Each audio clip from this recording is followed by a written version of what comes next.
ಈ ಒಂದು ಕೋಕಿಲು ಲೇಔಟ್ ನ ವಿಚಾರವಾಗಿ ಏನೆಲ್ಲ ಚರ್ಚೆ ನಡೀತಾ ಇದೆ ಇದರ ಬಗ್ಗೆ ಸಾರ್ವಜನಿಕರು ಕೂಡ ಮಾತನಾಡಿದ್ದಾರೆ. ಇದು ಎಷ್ಟರ ಮಟ್ಟಿಗೆ ಸರಿ, ಎಷ್ಟರ ಮಟ್ಟಿಗೆ ತಪ್ಪು, ರಾಜ್ಯ ಸರ್ಕಾರದ ನಿರ್ಧಾರದ ಬಗ್ಗೆ ಸಂಪೂರ್ಣವಾಗಿ ಮಾತನಾಡಿದ್ದಾರೆ. ಏನ್ ಹೇಳಿದ್ದಾರೆ ನೋಡ್ಕೊಂಡು ಬಣ್ಣ ಬನ್ನಿ.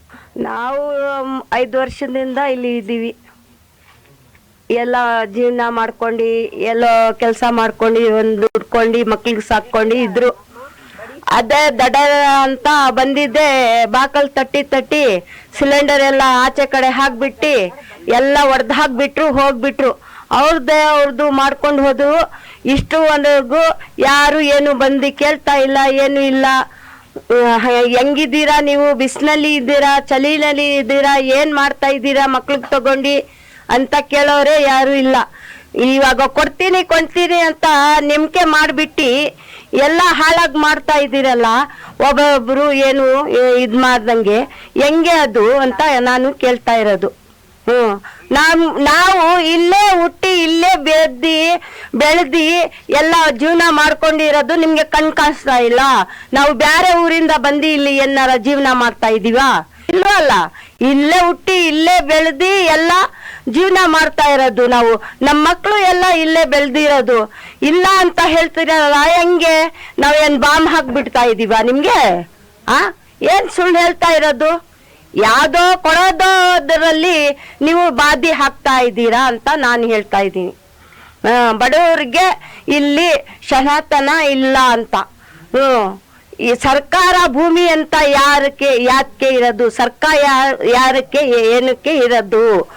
ಬಡವರಿಗೆ ಸ್ವಲ್ಪ ಸಹಾಯ ಮಾಡಕ್ಕೇನೆ ತಾನೇ ಇರೋದು ಎಲ್ಲ. ಗೊತ್ತಪ್ಪ, ಏನು ಇಲ್ಲಿ ಕಸ ಇದ್ದಿದ್ದು. ಕಸಕ್ಕೆ ನಾವು ಮಣ್ಣು ಹಾಕಿ ಚಿನ್ನದಂತ ಮಾಡಿದ್ದು ರೋಡ್ ಎಲ್ಲ, ಮನೆ ಎಲ್ಲ. ಸ್ವಲ್ಪ ಸಾಲ ಮಾಡಿ ಏನೋ ಮಾಡಿ ಮನೆ ಎಲ್ಲ ಮಾಡ್ಕೊಂಡು ಸ್ವಲ್ಪ ಇದ್ರು, ಗುಡ್ಸ್ನಲ್ಲಿ ಇದ್ದಿ ಆಮೇಲೆ ಮನೆ ಮಾಡ್ಕೊಂಡು ಎಲ್ಲ ಕಟ್ಕೊಂಡಿದ್ರು. ಅದು ಬಂದು ಹಾಳು ಮಾಡ್ಬಿಟ್ರಲ್ಲ, ಹೆಂಗೆ? ಎಲ್ಲಿ ಹೋಗ್ಲಿ ನಾವು? ಯಾರಿಗೆ ಕೇಳಲಿ? ಬದುಕಕ್ಕೇನೆ ಕೊಡ್ತಾ ಇಲ್ಲಲ್ಲ. ಕೊಟ್ಟಿರಿ ಅಂತ ಹೇಳ್ತಾರೆ, ಇಲ್ಲ ಅಂತ ಹೇಳ್ತಾರೆ. ಎಲ್ಲಿ ಹೋಗ್ಲಿ? ಇವಾಗ ನೀವೇ ಜಾಗ ತೋರಿಸಿ.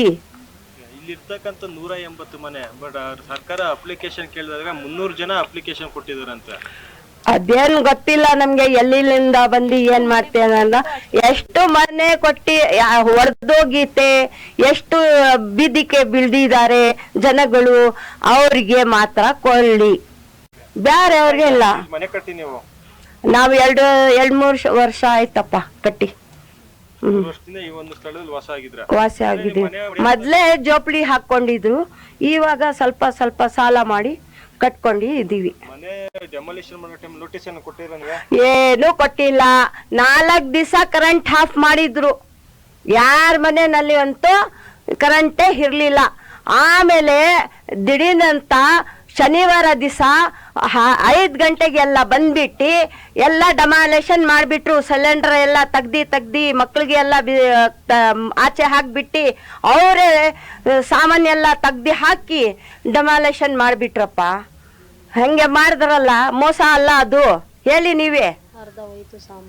ಸಾಮಾನು ಅರ್ಧ ನಾವು ಅವರೇ ತಗೊಂಡ್ ಬಂದ್ ಹಾಕಿದ್ರು, ಅರ್ಧ ಸಾಮಾನಿಗೆ ಎಲ್ಲ ಗೋಡೆ ಬೀಳ್ಸಿ ಅದೆಲ್ಲ ನಾಶನಾಗ ಹೋಗಿತ್ತೆ. ಯಾರಿಗೆ ಹೇಳಿ ನಾವು? ಏನು ಎತ್ತಕ್ಕಾಗಿಲ್ಲ. ನಾವು 5 ವರ್ಷದಿಂದ ಇಲ್ಲಿ ಇದ್ದೀವಿ. ಈ ರೀತಿಯಾಗಿ ಅಲ್ಲಿನ ನಿವಾಸಿಗಳು ಹೇಳ್ತಾ ಇರುವ ಪ್ರಕಾರ, ನಾವು ಸುಮಾರು ವರ್ಷದಿಂದ ಇಲ್ಲಿ ಬದುಕ್ತಾ ಇದ್ದೀವಿ, ಬೇರೆ ಕಡೆಯಿಂದ ವಲಸಿಗರಲ್ಲ, ನಾವು ಇಲ್ಲೇ ವಾಸಿಸ್ತಾ ಇರುವಂತವ್ರು, ಇಲ್ಲೇ ಹುಟ್ಟಿ ಇಲ್ಲೇ ಬೆಳೆದಿರುವಂತವ್ರು ಅಂತ. ಆದ್ರೆ ಬಂದಿರುವಂತ ಮಾಹಿತಿಗಳ ಪ್ರಕಾರ ಬಾಂಗ್ಲಾದೇಶದಿಂದ ಎಷ್ಟೋ ಜನ ಇಲ್ಲಿಗೆ ಬಂದಿರುವಂತದ್ದು, ಇಲ್ಲಿ ಬಂದು ವಾಸಿಸ್ತಾ ಇರುವಂತ ಮಾಹಿತಿಗಳು ಇದೆ. ಆದ್ರೆ ಈಗ ಮುಖ್ಯವಾಗಿ ಮೂಡ್ತಾ ಇರುವಂತ ಪ್ರಶ್ನೆ, ಇಷ್ಟು ಬೇಗ ಒಬ್ಬರಿಗೆ, ಒಂದಿಷ್ಟು ಜನಕ್ಕೆ ಪರಿಹಾರವನ್ನ ಸೂಚಿಸೋದಕ್ಕೆ, ಮನೆ ಕಟ್ಟಿಕೊಡೋದಕ್ಕೆ ಸಾಧ್ಯವಾಗುವಂತದ್ದು. ಇದೇ ರೀತಿಯಾಗಿ ಫಲಾನುಭವಿಗಳು ಕೂಡ ವರ್ಷಾನುಗಟ್ಟಲೆಯಿಂದ ಕಚೇರಿಗಳಿಗೆ ತಿರುಗ್ತಾ ಇದ್ರು, ಅದರ ಬಗ್ಗೆ ಧರಣಿಗಳನ್ನ ಮಾಡ್ತಾ ಇದ್ರು ಕೂಡ ಅವರಿಗೆ ಇನ್ನೂ ಪರಿಹಾರವಿಲ್ಲ. ಇಲ್ಲಿ ಒದಗಿಸಲಾಗುವಂತ ಪರಿಹಾರವನ್ನ ಅಲ್ಲಿ ಯಾಕೆ ಒದಗಿಸಲಾಗ್ತಾ ಇಲ್ಲ ಅನ್ನುವಂಥದ್ದು ಎಲ್ಲರ ಪ್ರಶ್ನೆ ಆಗಿದೆ. ಇದಾಗಿತ್ತು ಇವತ್ತಿನ ವಿಶೇಷ. ನೋಡ್ತಾ ಇರಿ ಜನತಾ ಟಿವಿ, ಸದಾ ಜನಪರ.